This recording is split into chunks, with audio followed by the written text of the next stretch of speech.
कहानी की शुरुआत होती है जॉन गैरिटी और उसके परिवार से, जो ग्रीनलैंड के एक अंडरग्राउंड बंकर में रह रहे हैं। कॉमेट के धरती से टकराने के पूरे 5 साल बीत चुके हैं, लेकिन दुनिया अब पहले जैसी नहीं रही। इस भयानक एक्सीडेंट ने दुनिया की 75% पॉपुलेशन को खत्म कर दिया है। आसमान में अब भी कॉमेट के छोटे छोटे फ्रैगमेंट्स घूम रहे हैं, जिसकी वजह से हवा पूरी तरह पोल्यूटेड हो चुकी है। रेडिएशन का खतरा हर वक्त बना रहता है और अर्थक्वेक्स और इलेक्ट्रोमैग्नेटिक स्टॉर्म्स अब लोगों की नॉर्मल लाइफ का हिस्सा बन चुके हैं। इंसानों के पास बंकर में छुपकर रहने के अलावा और कोई रास्ता नहीं बचा है। जॉन एक इंजीनियर है, लेकिन बंकर के लिए वो एक स्काउट का काम भी करता है। इसका मतलब है कि वह एक खास हजमत सूट पहनकर बाहर की दुनिया का जायजा लेने जाता है। एक दिन जॉन बाहर की चेकिंग कर रहा होता है, तभी वो देखता है कि जमीन पर बनी दरारें अब पहले से ज्यादा बड़ी हो रही हैं। ये देखकर जॉन थोड़ा टेंशन में आ जाता है। चलते चलते जॉन समंदर के किनारे पहुंचता है, जहां उसे बहुत सारी लाइफ बोट्स और एक क्रैश्ड शिप दिखाई देता है। जॉन एक एक करके सारी लाइफ बोट्स चेक करता है कि शायद कुछ काम का मिल जाए, लेकिन उनमें कुछ नहीं होता। फिर वो शिप के अंदर एक बड़े छेद से एंट्री करता है। शिप के अंदर उसे कुछ यूजफुल टूल्स मिलते हैं, जिन्हें वो अपने बैग में भर लेता है। जब वो थोड़ा और अंदर जाता है तो उसे शिप के क्रू की डेड बॉडीज मिलती हैं, जो देखने में काफी दर्दनाक होता है। वहीं एक ड्रॉर में जॉन को एक नोटबुक मिलती है, जिसमें एक सुंदर फ्लावर की ड्राइंग बनी होती है। वो उसे भी अपने साथ रख लेता है। अब यहाँ सीन शिफ्ट होता है और अचानक जॉन के रेडियो पर बंकर से एक वार्निंग आती है। एक सोल्जर उसे बताता है कि एक खतरनाक इलेक्ट्रोमैग्नेटिक स्टॉर्म उसकी तरफ बहुत स्पीड से बढ़ रहा है। जॉन बिना वक्त गवाए वहां से भागना शुरू करता है। स्टॉर्म की बिजलियां उसके पीछे पीछे आ रही होती हैं। जॉन अपनी पूरी ताकत लगाकर बंकर के गेट की तरफ दौड़ता है और बिल्कुल सही वक्त पर अंदर जंप करता है। जैसे ही जॉन गेट बंद करता है, बाहर स्टॉर्म का ब्लास्ट होता है। बंकर के अंदर टीम जॉन को डीकॉन्टामिनेट करती है ताकि रेडिएशन साफ हो सके। जॉन वहां बैठकर काफी शॉक में होता है, क्योंकि वो मौत के बहुत करीब था। इस डर से निकलने के लिए जॉन अपने थेरेपिस्ट के पास जाता है और बताता है कि उसे ये बदली हुई दुनिया बहुत अजीब लगती है। थेरेपिस्ट उसे समझाता है कि हर कोई ट्रॉमा में है और सब बस नॉर्मल होने का नाटक कर रहे हैं। वो जॉन को एडवाइस देता है कि वो अपनी फैमिली के साथ ज्यादा ओपन रहे और अपने इमोशंस न छुपाए। वहीं दूसरी तरफ जॉन की वाइफ एलिसन बंकर के लीडर्स के साथ एक मीटिंग कर रही है। मीटिंग का माहौल काफी टेंस है, क्योंकि रिसोर्सेज खत्म हो रहे हैं। मीटिंग के बीच एलिसन को एक नोट मिलता है कि जॉन सेफली वापस आ गया है, जिससे वो थोड़ा रिलैक्स फील करती है। मीटिंग में डॉक्टर अमीना बताती हैं कि कॉमेट ने जो क्रेटर बनाया था, वो एरिया शायद रहने लायक हो सकता है। उस क्रेटर की डेप्थ इतनी है कि वहाँ पोल्यूटेड एयर नहीं पहुँचती और उसका शेप रेडियो एक्टिव स्टॉर्म्स को रोकता है। ये सुनकर सबको एक उम्मीद मिलती है, लेकिन एडम नाम का एक लीडर उन्हें याद दिलाता है कि वो क्रेटर सदर्न फ्रांस में है और वहाँ सिविल वॉर चल रही है। तभी एक जोरदार अर्थक्वेक आता है और पूरा बंकर हिलने लगता है। लोग डर जाते हैं, लेकिन उन्हें इसकी आदत हो चुकी है, इसलिए अर्थक्वेक रुकते ही सब अपने काम पर लग जाते हैं। डॉक्टर अमीना कहती हैं कि टेक्टोनिक प्लेट्स फिर से शिफ्ट हो रही हैं और अर्थक्वेक अब पहले से ज्यादा आएंगे। इस मीटिंग में एलिसन सबको बताती है कि उन्हें बाहर से एक डिस्ट्रेस सिग्नल मिला है और हमें उन रेफ्यूजीज की मदद करनी चाहिए, लेकिन एडम इसके खिलाफ है। उसका कहना है कि बंकर में न जगह है और न ही खाना, ऊपर से बाहर के लोगों से बीमारी फैलने का खतरा है। एलिसन जिद करती है कि हर डिसीजन वोट से होना चाहिए। वोट होता है और ज्यादातर लोग एलिसन का साथ देते हैं। ये तय होता है कि कल एक स्पेशल व्हीकल बाहर भेजा जाएगा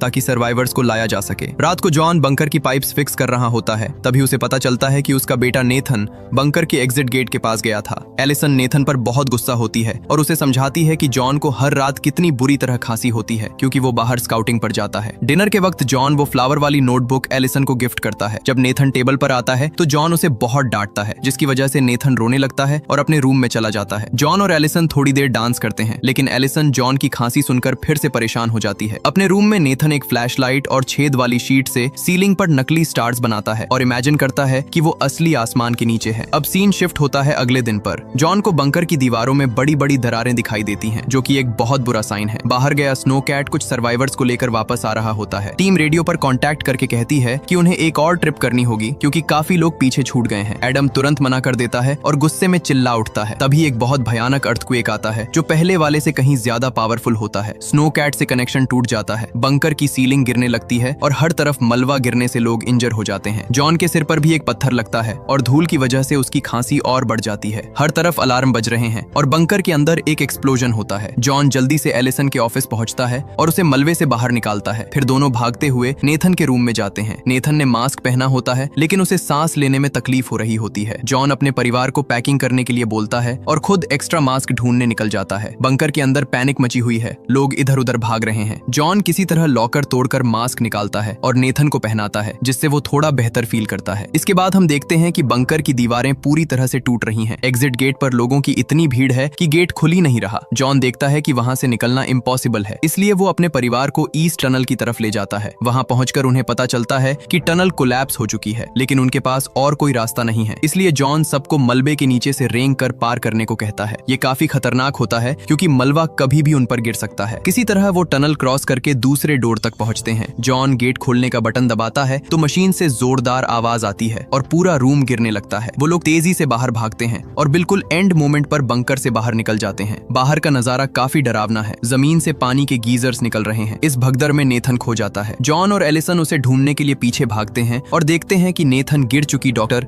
अमीना की मदद कर रहा है। वो लोग अमीना को साथ लेकर बीच की तरफ भागते हैं जहां लोग रेस्क्यू बोट्स में चढ़ने की कोशिश कर रहे हैं। बीच पर हालात बहुत खराब हैं। एक बोट पर इतने लोग चढ़ जाते हैं कि वो पलट जाती है और लोग पानी में गिर जाते हैं। कुछ गुंडे एडम का मास्क छीनने की कोशिश करते हैं। जॉन और एलिसन वहां पहुंचकर एडम को बचाते हैं और उसे किनारे तक लाते हैं। अब सिर्फ एक आखिरी बोट बची है। जॉन अपने परिवार और कुछ सर्वाइवर्स को लेकर उसमें चढ़ जाता है। एलिसन चाहती है कि और लोगों को भी लिया जाए, लेकिन पायलट कहता है कि अगर वेट ज्यादा हुआ तो बोट डूब जाएगी। मजबूरी में उन्हें गेट बंद करना पड़ता है और लोग बोट के बाहर लटक कर चिल्लाते रह जाते हैं। तभी एक बड़ी लहर आती है और बीच पर मौजूद सभी लोगों को बहा ले जाती है। जॉन की बोट भी उस लहर से टकराती है, लेकिन पायलट किसी तरह उसे हैंडल कर लेता है और वो लोग समंदर के बीच पहुंच जाते हैं। कुछ देर बाद जॉन एक डिवाइस से हवा चेक करता है और बताता है कि हवा साफ है। अब सब अपना मास्क उतार सकते हैं। सब लोग डिस्कस करते हैं कि कहां जाना चाहिए। आइसलैंड तो तबाह हो चुका है, इसलिए वो लोग इंग्लैंड की तरफ निकलने का फैसला करते हैं। रास्ते में बोट का इंजन खराब हो जाता है, लेकिन जॉन अपनी इंजीनियरिंग स्किल्स से उसे ठीक कर देता है। रात को नेथन पहली बार असली स्टार्स देखकर बहुत खुश होता है। इसके बाद सीन शिफ्ट होता है कुछ दिन बाद पर। बोट का फ्यूल खत्म हो जाता है और वो लोग समंदर की लहरों के भरोसे छोड़ दिए जाते हैं। खाना खत्म हो रहा है और सब काफी वीक हो चुके हैं, लेकिन कुछ वक्त बाद बोट किनारे से टकराती है। जब वो लोग बाहर देखते हैं तो पता चलता है कि वो लिवरपूल पहुंच गए हैं। लिवरपूल का काफी हिस्सा पानी में डूबा हुआ है। जॉन चप्पू चलाकर बोट को एक सूखी रोड तक ले जाता है। शहर पूरा सूना लग रहा है। वहाँ उन्हें कुछ लोग मिलते हैं जो एक छोटी सी सेटलमेंट में रह रहे हैं, लेकिन वो लोग काफी बीमार लग रहे हैं। जॉन को वहाँ चिल्लाने की आवाज आती है। वो देखता है कि एक भीड़ एक दूसरे बंकर के गेट पर प्रोटेस्ट कर रही है जिसे आर्म्ड सोल्जर्स ने घेरा हुआ है। एडम वहाँ जाकर उन्हें बताता है कि वो ग्रीनलैंड का गवर्नमेंट ऑफिशियल है और उसे असाइलम चाहिए। सोल्जर उनसे आइडेंटिटी बैजेस मांगते हैं, लेकिन सिर्फ एलिसन के पास उसका बैज होता है। एडम गुस्से में सोल्जर से बहस करने लगता है। तभी एक सोल्जर गोली चला देता है और एडम की वहीं मौत हो जाती है। भीड़ बेकाबू होने लगती है और सोल्जर्स फायरिंग शुरू कर देते हैं। वहीं दूसरी तरफ अचानक आसमान में एक खतरनाक स्टॉर्म दिखाई देता है। लोग डरकर भागते हैं। अमीना और जॉन की फैमिली एक वैन को रोकती है जिसका ड्राइवर ओबी है। ओबी काफी कड़वा इंसान है। वो पैसे मांगे बिना उन्हें बिठाने को तैयार नहीं होता। जॉन अपनी वॉच उसे दे देता है और वो लोग वैन में बैठकर स्टॉर्म से बच निकलते हैं। रास्ते में ओबी बताता है कि लोग खाने के लिए एक दूसरे को मार रहे हैं। ओबी कहता है कि उसे नहीं लगता कि फ्रांस वाला क्रेटर कोई सेफ जगह है। वो उसे एक अफवाह मानता है। तभी अचानक आसमान से कॉमेट के फ्रैगमेंट्स गिरने लगते हैं। सब वैन से निकलकर पेड़ों को कस कर पकड़ लेते हैं। हवा इतनी तेज है कि पेड़ों की टहनियां टूट रही हैं। ओबी अपनी वैन को बचाने के लिए भागता है, लेकिन एक कॉमेट फ्रैगमेंट सीधा उसके ऊपर गिरता है, जिससे ओबी और उसकी वैन दोनों तबाह हो जाते हैं। कॉमेट शावर खत्म होने के बाद अमीना और जॉन की फैमिली जो कुछ भी वैन के मलबे से मिलता है उसे लेकर पैदल ही लंदन की तरफ निकल जाते हैं। अब हम देखते हैं कि वो लोग लंदन में एक बड़ी बिल्डिंग के सामने खड़े हैं। दरवाजा खुलता है और एक लड़की मैकेंजी उन पर गन तान देती है, लेकिन जब वो देखती है कि ये उसके पुराने दोस्त हैं तो वो उन्हें अंदर बुला लेती है। ये बिल्डिंग एक रिटायरमेंट होम है जहाँ सिर्फ बुजुर्ग लोग रह रहे हैं। मैकेंजी ने जनरेटर और फिल्ट्रेशन सिस्टम से हवा को साफ रखा हुआ है। वहाँ उन्हें थोड़ा सुकून मिलता है और वो खाना खाते हैं। जॉन फिर से क्रेटर के बारे में पूछता है, लेकिन मैकेंजी को भी पक्का नहीं पता। बाहर से गोली चलने की आवाजें आ रही हैं, जिससे पता चलता है कि लंदन अब रहने लायक नहीं रहा। रात को एलिसन को जॉन की खांसी सुनाई देती है। वो वॉशरूम में जाती है तो देखती है कि सिंक में खून गिरा है। जॉन पहले तो झूठ बोलता है कि ये नॉर्मल नोज ब्लीड है, लेकिन फिर वो सच बता देता है। जॉन बताता है कि बंकर के डॉक्टर ने उसे चेक किया था और उसे रेडिएशन की ऐसी बीमारी है जिससे उसके पास सिर्फ 6 से 8 हफ्ते बचे हैं। एलिसन टूट जाती है और वो वही रहने की जिद करती है, लेकिन जॉन कहता है कि वो मरना नहीं